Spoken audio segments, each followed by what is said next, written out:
여러분 안녕하십니까? 시청자의 눈과 입이 되는 프로그램 미디어 비평 당신의 TV 이영래입니다. 지난 4월 23일은 저희 전주 MBC의 창사 59주년 기념일이었습니다. 창사 기념일을 맞아 소리의 탄생, 판스피릿, 라디오 데이 등 시청자 여러분과 가까이 소통하는 특집 프로그램을 선보였는데요. 앞으로도 저희 전주 MBC는 공영방송의 책무를 다하고 시청자 여러분 곁에서 보다 친근한 방송이 될 수 있도록 노력하겠습니다. 시청자의 시선으로 전주 MBC의 프로그램을 살펴봅니다.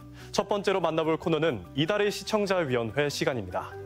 시청자위원회는 시청자의 권익을 보호하기 위해 각계 전문가 위원으로 구성돼 월 1회 회의를 진행하는데요. 4월 시청자위원회에서는 전주 MBC 프로그램에 어떤 의견을 제시했는지 그 현장을 직접 만나보겠습니다. 저는 여러 프로그램을 이렇게 돌려보다가 이제 테마기획 기회를 좀 한번 봤습니다. 다시 봄 전북 완주해서 그 풍요로운 땅에 희망의 싹을 틔우는 완주라는 컨셉으로 어느덧 삼라만상에 깨어나는 봄입니다. 겨울에 움츠렸던 몸과 마음도 기지개를 펴며 새봄을 맞이하는데요. 따스한 햇볕이 내려지면 가장 먼저 생각나는 곳이 있습니다. 풍요의 땅에 들이온 그림자를 걷어내고 희망의 새싹을 틔운 곳. 봄을 닮은 완주를 찾아 길을 떠나봅니다. 완주의 면면을 다 잘 보여주셨어요. 이제 볼거리와 먹을거리와 함께 또 그 중간중간에 사람들의 이야기 중요한 그리고 거기에 이제 역사성과 그 문화예술까지도 첨가를 해서 그 다양한 완주의 그 면모를 보여주고자 했던 아주 잘 버무려진 프로그램으로 봤는데요. 특히나 그 삼례의 책마을을 방문을 해서 역사성을 이렇게 많이 담았더라고요. 그 고서점으로서 우리나라에서 가장 규모가 큰 그런 고서점으로 소개를 하면서 그 일제가 가장 빼앗고 싶어 했던 것 중에 하나인 우리의 언어가 이곳에서 그러니까 언어가 꽃을 피운 게 책이라고 한다면 그 지식창고로 탈바꿈했다라는 그 공간의 해석이 참 돋보였던 그런 프로그램이 아니었나 생각을 합니다. 뉴스를 틀면 저는 이제 첫 뉴스에 늘 좀 집중을 하는데 뭘까 이제 기대가 되잖아요. 뭐 또 정치겠지, 또 선거겠지 이랬는데 4월 2일 날 첫 뉴스가 순천 축협조합장 갑질 사건에 대한 후속 보도가 딱 나오는 거예요. 한 축협 조합장이 신고 있던 신발을 벗어들고 직원을 때리는 영상이 공개돼 파문이 컸습니다. 지난해 순창의 한 축협 한우 판매장에서 벌어진 사건이었습니다. 단순 폭행을 넘어 모멸감을 주는 심각한 범행이라는 게 재판부의 판단인데요. 해당 조합장에게 징역 10개월의 실형을 선고했습니다. 그리고 이제 이게 후속 보도였고 그다음에 더 체크해서 한 번 더 보도를 했거든요, 이번에. 지난해 9월 있었던 일인데요. 이 순창의 한 여성 조합장이 자신에게 불손하고 좀 예의가 없다는 이유로 신발을 벗어서 그 신발로 이제 직원을 때리는 이제 사태가 일어났습니다. 또 말리는 직원의 뺨을 때리기도 하였는데요. 심지어 이 여성 조합장은 이 사건이 발생하기 1시간 전에는 이 노조에 가입한 이 조합 직원에게 노조를 탈퇴하라며 이제 몸으로 밀치고 이제 술병을 깨고 이제 위협을 하는 사태까지 좀 있었습니다. 그래서 이 노동에 대한 문제에 관심을 준 것, 이것은 또 도민들의 삶의 문제와 직결되기 때문에 MBC의 관심이 참 고마웠습니다. 전파사주 되게 아쉬웠습니다. 아쉬웠지만 오늘 첫 방송 지구별 라디오를 제가 들었습니다. MBC에서 지금 야심작으로 하고 있는 올해 지구 세로봄하고도 좀 비슷한 연장선으로 저는 읽었기 때문에 MBC의 의지를 이제 볼 수 있었고요. 그리고 첫 방송이 전주천에 대해서 했기 때문에 좀 전주천에 대해서 제가 좀 몰랐던 부분도 좀 많이 알 수 있었습니다. 환경은 굉장히 정치적인 것이기 때문에 좀 어려울 수도 있지만 앞으로의 이제 지구별 라디오에 대한 기대가 크고요. 그리고 이제 마지막에 제로 웨이스트 운동에 대해서도 좀 이렇게 쭉 이제 방송을 하더라고요. 저는 이것이 정말 우리 도민들이 조그맣게 실생활에서 할 수 있는 꿀팁들이 좀 많았으면 좋겠다. 이런 생각이 들었습니다. 그래서 청취자들이 실천하고 그 실천을 얼만큼 했는지에 대해서 아주 유쾌하게 체크할 수 있는 그런 방송이 되면 어떨까 하는 그런 기대도 하면서 이후에 어떤 또 대안들이 나올지에 대한 기대가 몹시 크다는 것을 전달해 드립니다. 저는 평소에 전북이 참 좋다 프로그램을 웬만하면 빼놓지 않고 보려고 하는데요. 전북이 참 좋다라는 프로그램은 우리 지역의 계절별 그리고 주제별 어떤 이벤트가 있을 때 이러한 주제들에 대해서 굉장히 시의적절하게 정보를 굉장히 쉬우면서도 정확하게 전달을 하고 있기 때문에 익산에는 귀한 보물이 있는데요. 바로 미륵사지 석탑입니다. 백제시대 가장 큰 절터인 미륵사지에서 익산의 홍보요정 마룡이가 신나게 노는데 이제 여행 가야죠. 여러분 안녕하세요. 익산의 마스코트 마룡이 그리고 오늘 백제의 전통 의상 황제복으로 이렇게 환복을 했습니다. 여러분 오늘 저와 함께 백제 투어 함께 가시죠. 백제 문화가 살아 숨쉬는 익산. 유네스코도 인정한 역사적 명소인데요. 익산에선 백제 이야기와 어우러진 여행을 즐길 수 있답니다. 익산으로 백제 여행, 시간을 거슬러 가보시죠. 매우 유용한 프로그램이라고 생각을 합니다. 이번에도 3월 27일자 방송을 보면 올해 투표 과정에서 바뀐 부분들에 대해서 굉장히 쉽게 전달을 해줬거든요. 전국 어디서나 투표할 수 있도록 각 구시군의 장이 작성한 선거인 명부를 하나로 통합해서 만든 명부를 말하는데요. 사전 투표를 한 시간과 장소, 사용한 신분증 등의 기록이 그대로 남아있어서 한 번 투표를 하시면 다른 투표소에서 투표할 수 없습니다. 그리고 가짜 뉴스들 굉장히 많잖아요. 저도 요즘 이제 그 미디어 환경 때문에 주제도 굉장히 편협한 그리고 좀 가짜 뉴스 이런 것들을 많이 접하게 되는데 그러한 부분들을 정확하게 해소해 준 것 같아서 많은 도움이 됐습니다. 순정축협 조합장 갑질 사건 관련입니다. 근데 이제 제가 아쉬웠던 부분은 뭐냐면 9월 달에 이 사건이 발생을 했는데 10월 5일에 작년 10월 5일에 그 전국 협동조합 노조에서 이 노동부 전주지청 앞에서 기자회견을 했습니다. 근데 그때 이제 기자회견에 여러 가지 내용이 있지만 중요한 내용 중에 하나가 뭐냐면 농협중앙회에서 지도감독 권한이 있는데 왜 순정축협을 지도감독을 안 하냐 이거였거든요. 근데 끝끝내 중앙회에서는 안 했어요. 그리고 작년 12월에 이 순정축협이 전체 조합원 2,284명을 대상으로 조합장 해임 건의 투표를 합니다. 거기에서 3분의 2 이상이 나와야 해임이 되는데 찬성이 53%가 나왔어요. 해임이 기각됐거든요. 왜 농협중앙회는 가만히 있고 왜 정작 거기 조합원들은 그런 조합장 해임을 어떻게 53% 정도만 찬성할 수 있는가. 근데 이런 보도가 없는 겁니다. 그래서 이런 보도를 잘 만들어서 이렇게 비전을 제시해서 한다면 저는 어떻게 보면은 사회적인 이슈 선도의 역할도 있고 더 깊이 들어가서 이 문제의 본질이 뭔지 앞으로 이런 일이 또 안 일어나려면 어떻게 할 수 있는지에 대한 거를 충분히 이야기해 줄 수 있는 좋은 기회이기 때문에 제대로 한번 깊이 다뤄봐도 나쁘지 않겠다 이런 생각이 들었습니다. 네, 31일 날 방송된 더 체크 국회의원 선거 전망 이거 의외로 참 저는 재밌게 봤습니다. 질문 꼭지가 굉장히 흥미롭더라고요. 집토끼를 잘 지키느냐, 산토끼를 키우느냐, 채탕 공약, 심판론, 안정론 뭐 이런 그 꼭지에 맞추어서 굉장히 여과 없이 자기 색깔에 맞추어서 그 내용 분석을 해주더라고요. 그러니까 지원자의 그 키워드도 재밌었지만 이 분석하는 데 있어서 이렇게 빨려들 수 있는 그런 재미있는 시간 저는 맛보았습니다. 그 우리 시청자들이 만들어가는 그 여러분은 지금 MBC를 시청하고 계십니다. 행복한 시간 보내세요. 이렇게 하는 거 있잖아요. 여러분은 지금 전주 MBC를 시청하고 계십니다. 건강한 하루 보내세요. 여러분은 지금 전주 MBC를 시청하고 계십니다. 행복한 하루 보내세요. 여러분은 지금 전주 MBC를 시청하고 계십니다. 달콤한 하루 보내세요.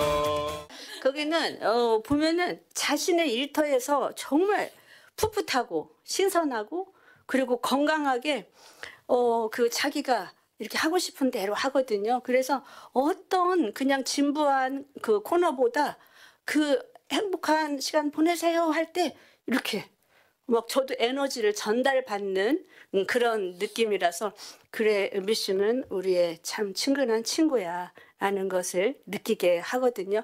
그러니까 거대하고 큰 걸 원하지 않고 아주 조그만 데서 그 얻어지는 그 축약된 에너지는 정말 우리가 그 시 한 점 어떤 철학 한 덩어리를 끌어들이는 그런 그 느낌을 받게 되거든요. 그래서 그걸 저희는 항상 요구하고 있는 거죠. 그러니까 라디오 FM4U 12시에 진행되는 프로그램에 대해서 의견을 드리고자 합니다. 월요일에서 금요일까지 진행되는, 그러니까 평일이죠. 다윤이의 정오의 희망곡 은 매일 고정 코너인 정의 일기장 그리고 정오락실 외에도 요일별로 5가지 주제를 정해서 관련된 게스트와 함께 시청자들과 소통하면서 방송을 알차고 재미있게 진행하고 있다라는 보편적인 좀 평이 있었고요. 반면에 주말에 컨셉과 내용이 상이한 복수의 프로그램들이 진행되다 보니까 마치 오부제 프로그램 같다라는 평가가 좀 있었습니다. 이는 그러니까 시청자들의 다양한 욕구 충족이라는 측면에서는 좀 긍정적일 수 있으나 방송의 경쟁력 확보 측면에서는 좀 다소 미흡한 게 아닌가라고 하는 생각이 좀 드는데요. 그 큰 차별성이 없는데도 굳이 그 두 프로그램명을 달리해서 진행해야 하는가에 대한 의아해하는 의견도 좀 있었습니다. 특히 일요일에 진행되는 그 12시에서 2시까지 2시간 동안에 3개의 타이틀로 진행되는 일요일 프로그램에 대해서는 많은 이야기들이 좀 오고 갔는데요. 그러니까 특히 실용인문 클래스 재즈, 이유 있는 클래식 이렇게 3가지 컨셉으로 3명의 진행자가 연이어서 방송을 지금 진행하고 있잖아요. 근데 그동안에 이 타 방송에서 이렇게 2시간 동안 3명의 진행자와 3개의 다른 컨셉이 진행되는 이런 방송이 굉장히 낯설다 보니까 특히나 이제 실용 인문 클래스 같은 경우에는 게스트들이 주제별로 이렇게 나오셔가지고 진행자의 질문에 답을 하는 형식으로 진행을 하고 있는데 이 주제가 특정 계층에만 한정되어 있는 내용들이 있다 보니 굉장히 나와 상관없는 내용들이 장시간 진행이 되고 있고 질문과 답변하는 형식인데 질문은 짧은데 답변이 너무 길고 마치 원고를 읽어내리는 듯한, 그러니까 티키타카가 전혀 없이 그렇게 진행되다 보니까 너무 지루해서 채널을 돌릴 수밖에 없다라고 하는 좀 의견들이 있었습니다. 반갑습니다의 그 남성 패널만 있는 장면들을 아침에는 봤거든요. 오후에 이제 한 번 더 마지막 체크하느라고 그냥 우연히 봤는데 그 김정숙 위원님 반갑습니다 이름이 떠가지고 어찌나 반갑던지. 약 30여 년의 시간 속 그림을 통해 자신을 마주하며 비로소 나누는 삶이 진정한 가침을 깨달았다고 하는데요. 예술가이자 교육자로서 멈추지 않는 내일을 그리는 김정숙 군산대학교 교수 지금 함께 하시죠. 안녕하세요. 반갑습니다. 네, 반갑습니다. 네.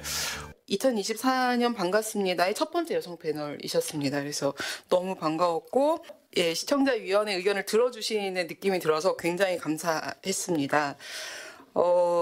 보여지는 여성들이 얼마나 되는지가 어쨌든 굉장히 중요하고 굉장히 다방면에 우리 사회에서 일하는 여성들이 많음에도 불구하고 보여지는 대상은 어쨌든 대부분 중년 이상의 이제 남성들이기 때문에 여성들이 보여지는 것도 굉장히 중요하다라고 한 생각이 들고요. 사실 욕심을 좀 더 부려보자면 여성의 목소리도 필요하지만 청년들의 목소리도 굉장히 부재한 상황에서 청년들의 목소리도 좀 있었으면 좋겠다. 그래서 반갑습니다에 나오는 여성 또 청년들의 목소리를 반갑게 들을 수 있으면 좋겠다는 생각이 들었고요.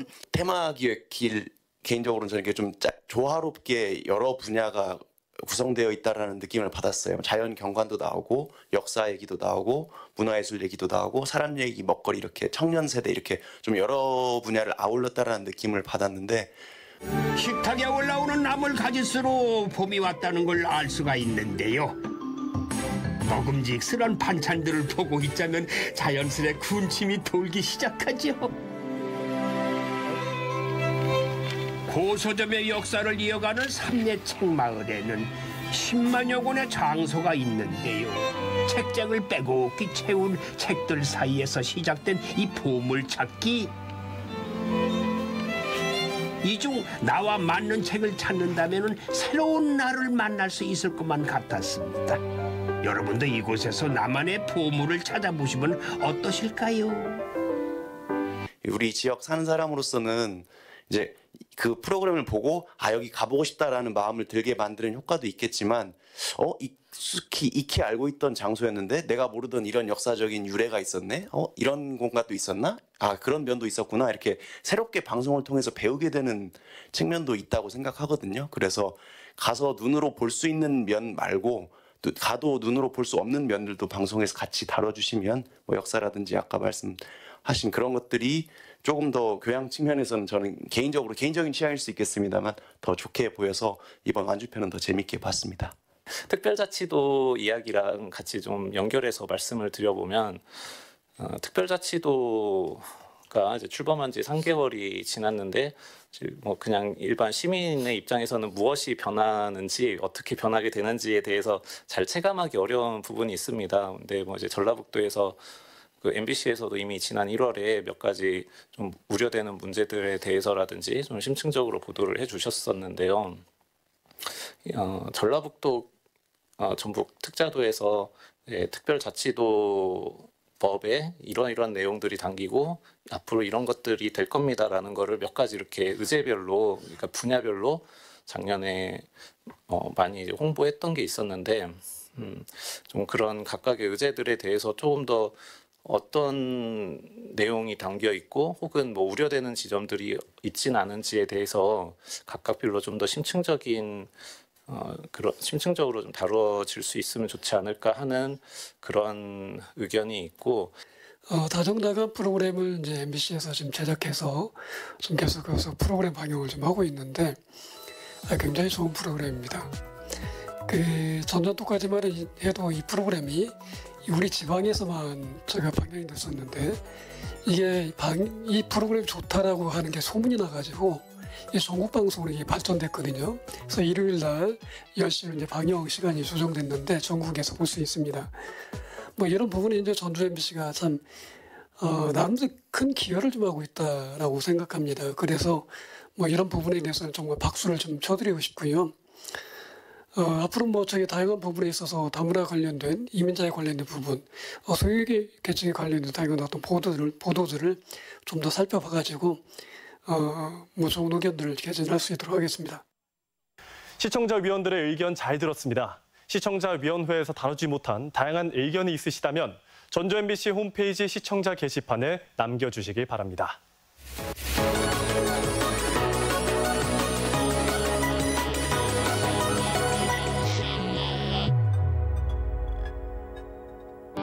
네, 이번에는 전주 MBC 프로그램 가운데 주목할 만한 프로그램을 선정해 집중적으로 분석하는 이달의 프로그램 시간입니다. 우석대학교 교양대학 홍석빈 교수 자리하셨습니다. 네, 교수님 안녕하세요. 안녕하십니까? 네, 안녕하십니까? 오늘 어떤 프로그램에 대해서 이야기 나눠볼까요? 예, 지난 4월 12일 아주 중요한 일이 있었죠. 네. 예, 우리나라 제22대 국회의원 선거가 있었습니다. 맞습니다. 예, 혹시 제가 진행자께 질문 하나 드려도 될까요? 예. 예, 우리나라 국회의원 수가 총 몇 명인지 아십니까? 네, 지금 현재 300명으로 알고 있습니다. 공부 많이 하셨군요. 네. 예, 맞습니다. 네, 우리나라 네. 국회의원의 수는 총 300명입니다. 네. 그리고 지역구에서 선출하는 의원 수가 254명, 비례대표가 46명에서 총 300명이고요. 네. 임기는 4년이 되겠습니다. 전북특별자치도에서는 총 10명의 지역구 의원을 선출했습니다. 맞습니다. 그래서 오늘은 현대 민주국가의 구성을 삼권분립제다라고 했을 때 네. 입법부, 행정부, 사법부가 있는데 그중에 입법부에 해당하는 국회의원 총선거에 대해서 얘기해 보고자 합니다. 네. 그렇다면 이제 선거 보도 관련해서 이야기 나눠보신다는 말씀이시죠? 네. 네. 그럼 선거 보도를 마무리 평가해보는 시간 가져보겠습니다. 네, 먼저 총선 관련한 언론 보도 전반적으로 어떻게 평가하시는지 한번 총평 부탁드리겠습니다. 예. 우리 전북특별자치도와 관련한 언론 보도가 있고 또 전국 단위의 또 언론 보도들이 있을 텐데요. 맞습니다. 아무래도 이제 우리 전주 MBC는 이제 지역 방송이다 보니까 이제 전북특별자치도의 총선과 관련한 보도를 많이 접했습니다. 맞습니다. 뉴스나 또 방송, 시사 프로그램 등을 통해서 다양하게 출마한 지역구별 총선 후보자들의 내용들을 보도해 주셨는데요. 전체적으로 봤을 때 총선에 대한 어떤 흥미나 지역구도에 있어서의 어떤 상황 이런 부분들을 중심으로 보도기사 중심으로 해주셨기 때문에 상대적으로 좀 심층적인 보도, 즉 후보별 정책 공약이라든가 이런 부분들에 대해서는 조금 아쉬움이 있다고 생각합니다. 알겠습니다. 총평을 해주신다면 이제 잘된 부분도 있지만 아쉬운 부분도 있다 말씀이실까요? 그렇습니다. 알겠습니다. 그렇다면 또 선거 관련 보도에 있어서 언론이 이 관련 보도 수칙이라는 게 있지 않습니까? 네네. 이 부분은 잘 지켜졌나요? 우리가 언론의 보도 수칙 얘기할 때 몇 가지 기준이 좀 있어야 될 것 같습니다. 네. 첫 번째로는 선거다 보니까 아무래도 지역구별 유권자들에 대해서 그 지역구에 출마한 후보자들의 공약의 내용이라든가 정보들을 상세하게 잘 보도해 주는 게 가장 중요할 것 같고요. 네.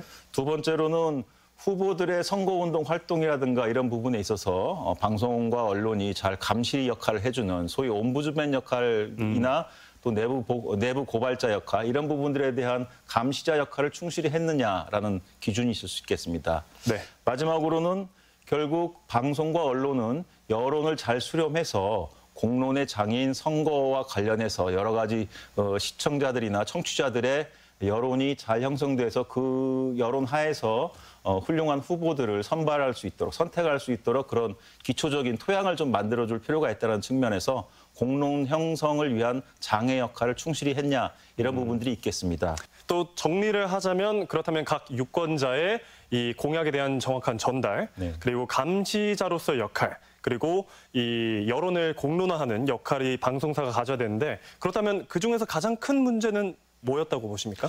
이 세 가지 그 관련 보도 수칙 중에서도 가장 중요한 것은 역시 그 후보자들에 대한 그 정보를 정확하게 공유해주고 그 공유된 정보를 가지고 유권자들이 잘 선택해서 판단할 수 있게끔 그런 정보에 대한 전달이 가장 중요했다고 봅니다. 특히나 선거기 때문에 무엇보다도 정책 공약에 대한 내용들을 좀 심층 보도했으면 좋았지 않았을까 이런 생각을 해봅니다. 알겠습니다. 그렇다면 이 총선 보도에서 또 눈여겨봐야 할 것은 무엇이 있을까요? 총선 보도에서 아무래도 중요한 것은 결국 우리 주권자이자 그 지역의 유권자들을 대표하는 그 지역구 일꾼을 뽑아야 되는 것이기 때문에 그 지역 일꾼들이 그동안 살아왔던 그들의 어떤 그 정치 인생의 역정이라든가 그리고 지역에 대해서 과연 어느 정도 상세하게 내용들을 속속들이 파악을 해서 결국 우리 지역을 발전시키기 위해서 필요한 여러 가지 정책 공약들의 디테일한 부분, 상세한 부분들을 얼마나 많은 컨텐츠와 다양성을 가지고 있느냐 이런 부분들에 대해서 좀 정확하게 보도를 하고 또 유권자들한테 알려드려야 될 그런 내용들을 잘 담아낼 필요가 있지 않았나 이런 생각을 해봅니다. 네, 알겠습니다. 그렇다면 이번엔 토론회 이야기 해보겠습니다. 전주 MBC도 몇 회 토론회가 있었는데요. 보통 공통 질문, 개인 질문, 상호 토론, 그리고 주도권 토론, 그리고 기조연설 등의 순으로 진행이 되는데요. 이 질문 내용 등이 이 전북의 현안을 잘 짚고 있었나요? 그 대부분 전라북도와 기초단체들 차원의 큰 담론들과 이슈는 다뤘다고 봅니다. 그런데 이제 아까도 말씀드렸다시피 전북의 10개 지역구에 해당하는 구체적인 우리 동네, 우리 마을, 우리 지역과 관련된 디테일한 상세한 이슈들을 다루는 데는 좀 실패하지 않았나. 후보들이 주로 하는 얘기가 전주시 차원에 또는 14개 시군구 차원에 또는 더 나아가서 전북특별자치도 전체 차원의 거대 담론들만을 가지고 토론을 하다 보니까 구체적으로 뭐 각각의 개별 10개 지역구에 있는 그 지역민들의 생생한 생활 현장과 관련한 정책 이슈들, 그리고 민생 문제 해결, 민원들 이런 것들은 좀 다뤄내기가 어려웠지 않았나 이런 생각을 해봅니다. 네, 그렇다면 이 토론을 통해서 전반적인 내용은 전달이 됐지만 심층적으로는 이제 다루지 못했다. 네, 그런 말씀이시겠죠? 그렇습니다. 알겠습니다. 그럼 또 이 총선 당일에는 항상 개표 방송을 하는데요. 이 보통 지역 방송사에서는 이 개표율과 함께 각 후보 득표율을 짚어보고요. 또 당선 유력 또는 당선인 인터뷰를 진행하죠. 이번엔 제가 했는데 전주 MBC도 마찬가지입니다. 개표 방송은 혹시 어떻게 보셨나요? 개표 방송 저도 관심 있게 좀 지켜봤습니다. 우리 이제 전라북도 특별자치도의 10명의 지역구원을 뽑는 선거이기 때문에 아무래도 관심을 가질 수밖에 없지요. 맞습니다.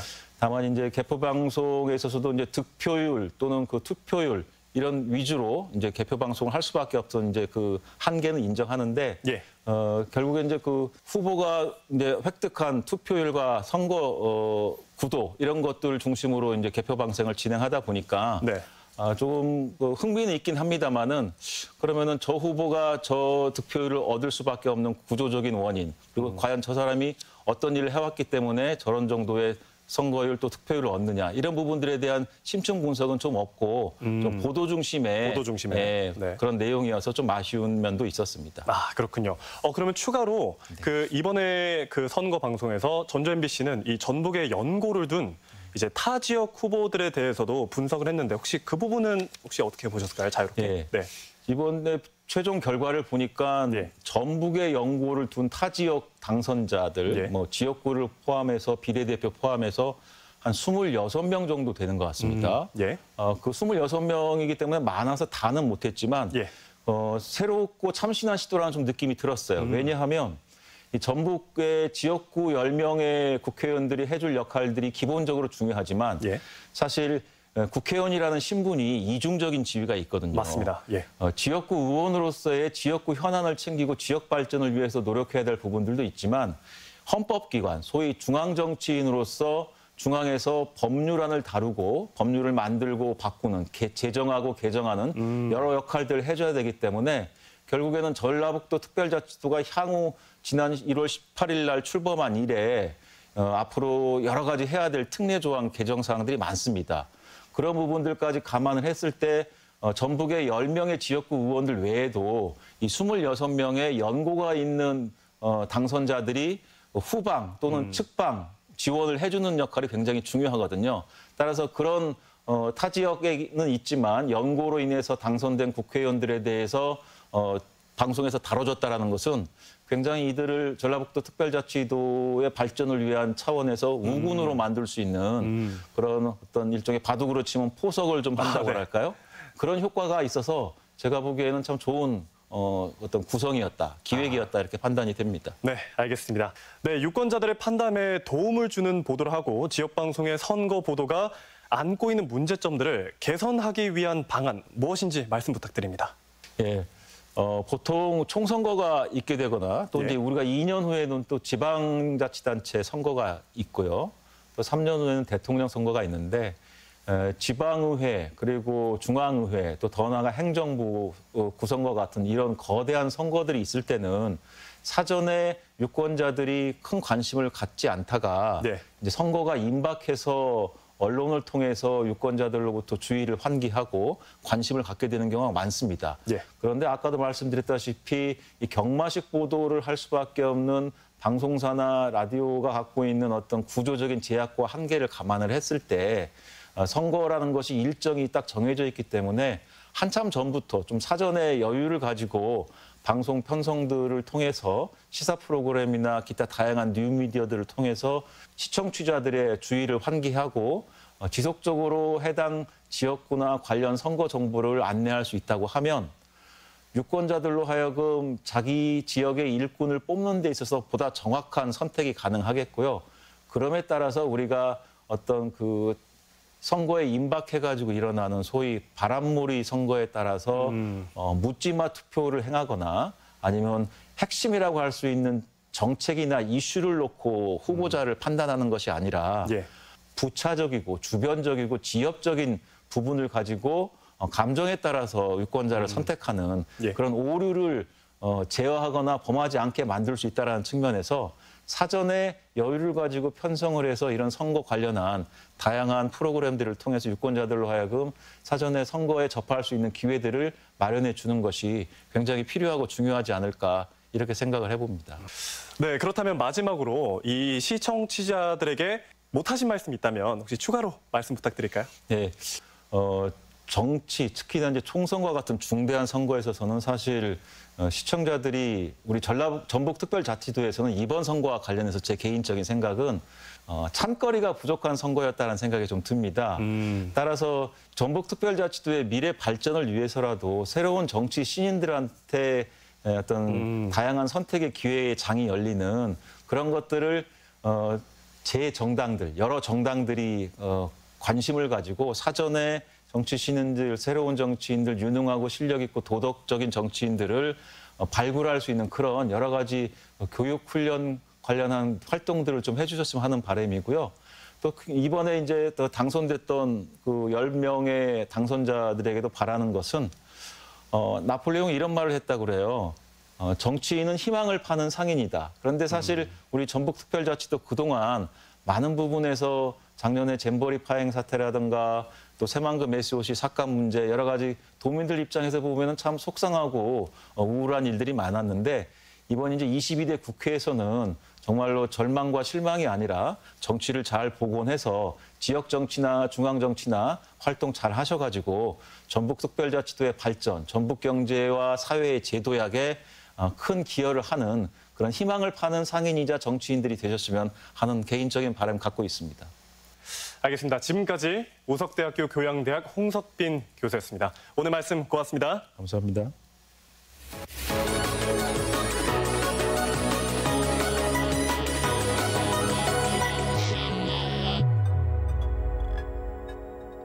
다음으로는 일반 시청자들의 의견을 들어보는 시간이죠. 시청자의 눈높이에서 바라보는 전주 MBC 프로그램, 지금 만나보겠습니다. 로컬 판타지 1화를 봤는데 전북의 이곳 저곳을 소개하는 프로그램이 기존의 리포터가 소개하는 구조에서 벗어나 트렌디한 예능적인 패턴으로 만들어져서 끝까지 재미있게 볼 수 있었습니다. 앞으로 방송도 가족 코스, 효도 코스, 연인 코스 등 다양한 포맷으로 전북 여행 코스를 소개해주는 재미있는 예능 프로그램이 되길 바라겠습니다. 아쉬운 점은 부안 여행 소개하는 분들이 MZ세대 분들이어서 요즘 MZ들이 가는 힙한 부안 명소는 어디일까 궁금했었는데 그런 부분들이 부족했던 것 같습니다. 다양한 출연자들을 섭외하는 만큼 타겟팅을 확실히 한 여행 코스가 소개되었으면 하는 바람이었습니다.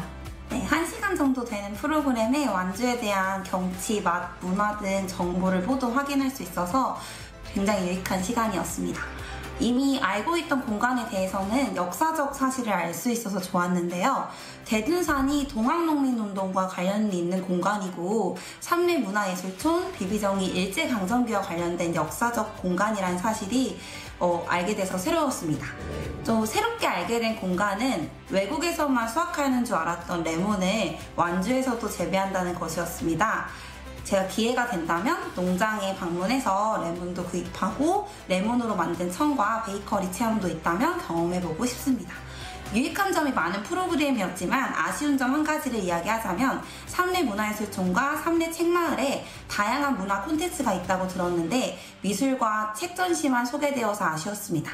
이색 전시나 프로그램도 함께 소개된다면 좋겠습니다. 지금까지 다양한 시청자분들의 의견 잘 들었습니다. 칭찬도 있지만 날카로운 지적도 있었습니다. 앞으로도 적극적으로 시청자의 소리를 듣고 반영하는 전주 MBC가 되겠습니다. 시청자의 눈이 되고 입이 되는 미디어 비평, 당신의 TV는 여기까지입니다. 저희는 다음 달 이 시간에 다시 찾아뵙겠습니다. 감사합니다.